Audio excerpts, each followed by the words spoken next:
Hi guys, Jeff Clark, Sources Apprentice. This morning I did something that I have never done before. I went to an auction, I got my number, I walked around the auction once, and I left. There was absolutely nothing there that I was interested in getting, which really surprised me because I know these auctioneers, they always put on a really good show. And I even knew the place that they were auctioning. An old woodworker had died, and he had kind of an antique / junk shop that he sold stuff out of. So I was expecting to see a really good haul there.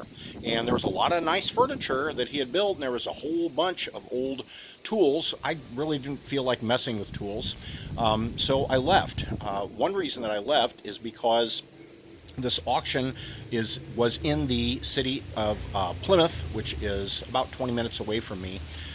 Plymouth is a small community of 11,000 people, but every year over Labor Day they host the Blueberry Festival, which, yeah, I know it really sounds like a podunk Indiana thing, but they draw 100,000 people a year to the Blueberry Festival, so it's a pretty big deal for the community. So, you know what the residents do? You know, they know all these people are coming in. Dude, they set up garage sales. So rather than stay there at an auction that I probably wasn't going to buy anything from, I decided to leave and go spend my money at garage sales. And I did really well. Let me show you what I got. All right, let's start with some board games here. I always look for not only unusual games like Wits and Wagers, okay, logo board game, things like that, but I also look for common board games, but older versions. So like this Risk is the 1980 version. Paid $1 for that. That will sell for $20. The Mousetrap here is a 1986. Paid $1 for that. That will also sell for $20. Life, everybody knows the game of Life, but this is something special called Life Twists and Turns. Okay, lowest FBA right now is $28 on that. Now, Electronic Scrabble, again, that's a variation of electronic scoring. This here, Pictionary, this is a first edition Pictionary.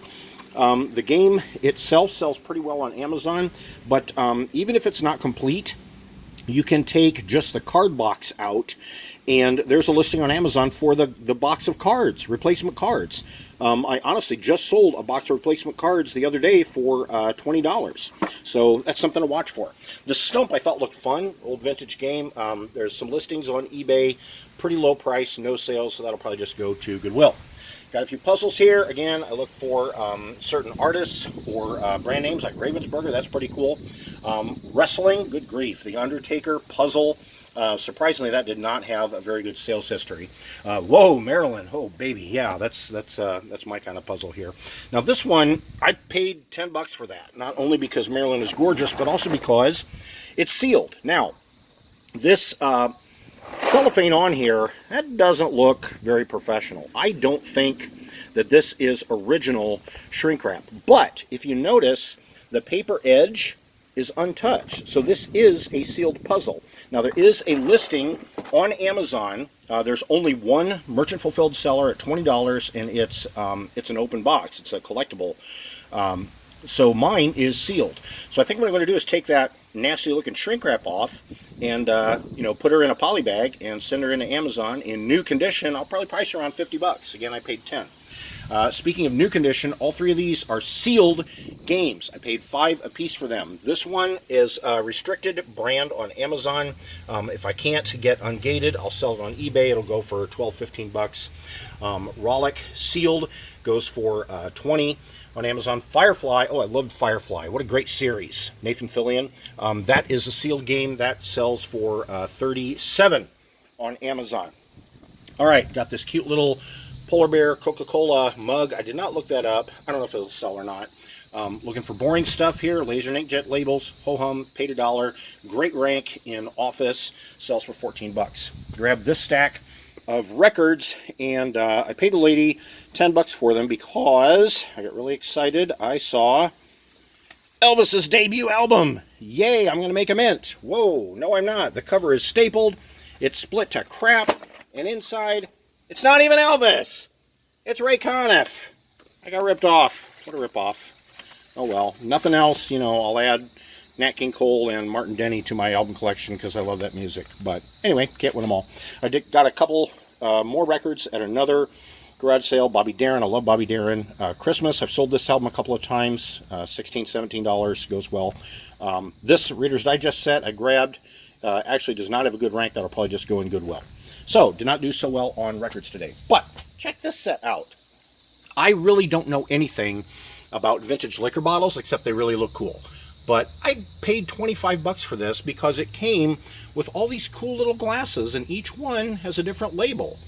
And the guy was really excited about it. You know, he was saying, oh, I couldn't find anything on the internet about this. Well, you know, that's cool. I love stuff like this because, you know, if research doesn't turn anything up, that means that the listing, the sale, is going to depend on my skill in creating a good eBay listing and, you know, talking it up and having a lot of good photos. So this is going to be fun to list, even though I don't know anything about it right now. I just think it's pretty. Isn't it pretty?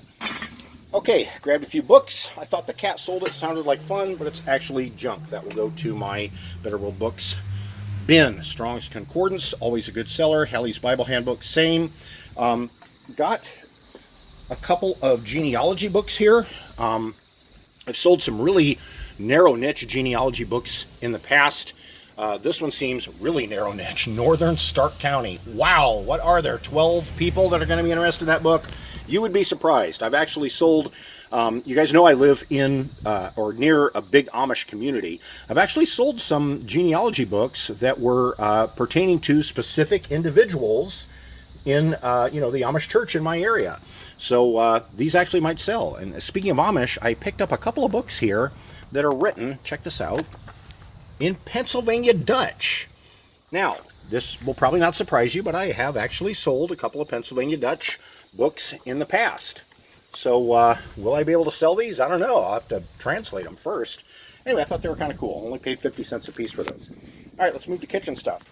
This tin bread pan is really pretty. The design will sell that. I sold a couple of these.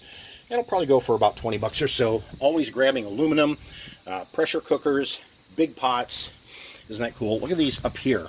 These are Wagnerware roasters. Now, Wagner is a great name in aluminum, especially vintage aluminum. These are in fantastic condition, and I looked up these specific model numbers on eBay. This one, in the last 3 days, has sold 4 times. This one, in the last 3 days, has sold 8 times. So I'm going to get 40 to 50 bucks a piece on those, and they're going to fly out of my house before they even get cold. Speaking of cold to hot, look at these waffle makers. Are these gorgeous? Look at the wood handles and the ceramic top and everything. Oh my gosh, it's so pretty. The brand on this is Royal Rochester. The brand on this one is Electra Hot. Look, it's even got a little gauge in there. Isn't that cute? So I paid 10 bucks a piece for those. Those will easily go for 50 a piece. Vintage Rival Crockpot, always grabbing those. Only paid $1 for that. Those will easily go for 15, 20 bucks. Got a big electric percolator back here. Last sold on eBay was $40, and it did not have the box. This one, it's not new in box, but it does have the box, so I should be able to get 40 bucks for that. Pampered Chef, always grabbing Pampered Chef. Man, there's listings for everything on Amazon. Paid 5 bucks a piece for each of these. Good ranks too in kitchen. That microwave egg cooker sells for 30. Coating trays and tool, 35. Ceramic egg cooker, 30. Measure, mix, and pour, 37. Look at that. Paid 5 bucks a piece for those. Fantastic. These are all new in-box items as well. Now, when you're looking at garage sales and you see in-box items, always open the box to make sure they are still factory wrapped. Okay, I did that to a couple at the garage sales today, and they were used. So I'm not sending used junk in to Amazon, at least not used kitchen junk, especially when it's in the box. But you always want to open up and make sure. So all these are verified, new in the box. Paid $3 for the Nutri-Slicer, sells for $17. Paid $2 for the shake mixer, sells for $25. Paid $10 for the Elite food processor, sells for $50. And these are all really good ranks too in kitchen. Seat cushion, I guess that's not kitchen, but paid $5 for that, sells for $45. And Perini, these, I don't know how these are sold because they don't have UPCs on them. This little yellow 1.5 quart, paid $3 for that. Pretty decent rank, not super rank, but a decent rank in kitchen. Sells for $39. That little thing.